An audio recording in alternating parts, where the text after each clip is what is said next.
भी थी और शहजाद साहब भी इस बारे में बात कर रहे थे। वो तो पिछले 2 दिन से बात कर रहे थे कि किसी तरह भारत को अभी अगर समझ नहीं आ रहा तो समझाना होगा कि ये बात कहां तक जा सकती है। जब वो समझ जाए तो शायद फिर ये जंग का माहौल खत्म हो जाएगा और हकीकतन हुआ भी ऐसे ही है। आपने यहाँ कुछ जिक्र किया और उसके बाद फिर वो खबरें सामने आ गई जो निक रॉबर्टसन साहब ने अपनी खबर शाया किया और एक तरह से उनके खबर में तहकीकाती मवाद भी है जो भारत के दावों की नफी कर रहा है और हकीकत पस पर्दा क्या थी वो बयान कर रहे हैं।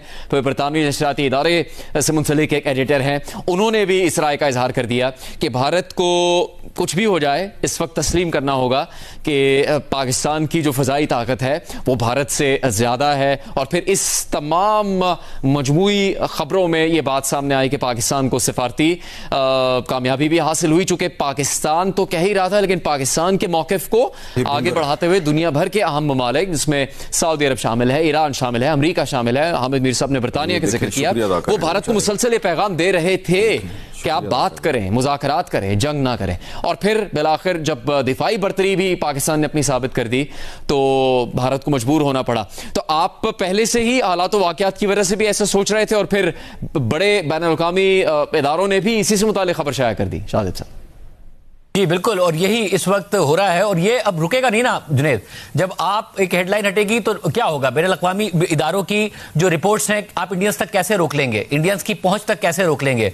इंडिया में लिटरेसी रेट बहुत ज्यादा है। आपने पाबंदी पहले पाकिस्तान के न्यूज चैनल्स पर लगाई, फिर पाकिस्तान के एंटरटेनमेंट चैनल्स पर लगाई, फिर पाकिस्तान के सेलिब्रिटी अकाउंट्स पर लगाई, फिर आपने इंटरनेशनल मीडिया पर पाबंदियां लगाना शुरू की कि उनकी रीच ना हो, फिर आपने लोकल मीडिया वायर पे पाबंदी लगा दी जो कि भारतीय है, भारतीय मीडिया अकाउंट्स की रीच पे पाबंदी लगा दी। बट पाबंदियों से आप किस हद तक आगे बढ़ सकते हैं? याद रहे कि वजीर आजम मोदी के पास इस वक्त सिंपल मेजॉरिटी वाली हुकूमत नहीं है। वो 400 पार की बातें कर रहे थे मगर इस वक्त उन्होंने जो अलाइज के साथ हुकूमत बनाई है और वो एक फिर प्रेशर पड़ेगा जब हुकूमत अनपॉपुलर होती है कि आपने अपने रफाल तैयारे गिरवाए। ये खबर नहीं छुपेगी, भारतीयों के सामने आ जाएगी, आप कितनी सेंसरशिप कर लें, क्योंकि तैयारा गिरना नहीं छुप सकता। आपने बताया ये कि हमारे 5 गिरे हैं तो हमने पाकिस्तान के गिरा दिए, ये खबर भी नहीं छुपेगी।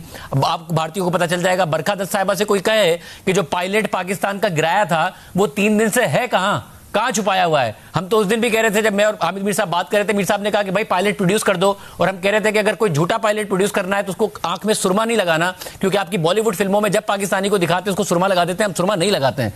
तो अब इस वक्त सिचुएशन यह है कि भारत के अंदर वॉर मॉन्गरिंग को दोबारा नरेंद्र मोदी प्रमोट करने की कोशिश करेंगे एलओसी और ये सीज फायर को निगेट करके। मगर अच्छी बात ये हुई है कि पिछले 3 दिन में उन्होंने बार बार जब अग्रेशन दिखाया तो दुनिया को यह बताने की कोशिश की कि ये अग्रेशन पाकिस्तान कर रहा है।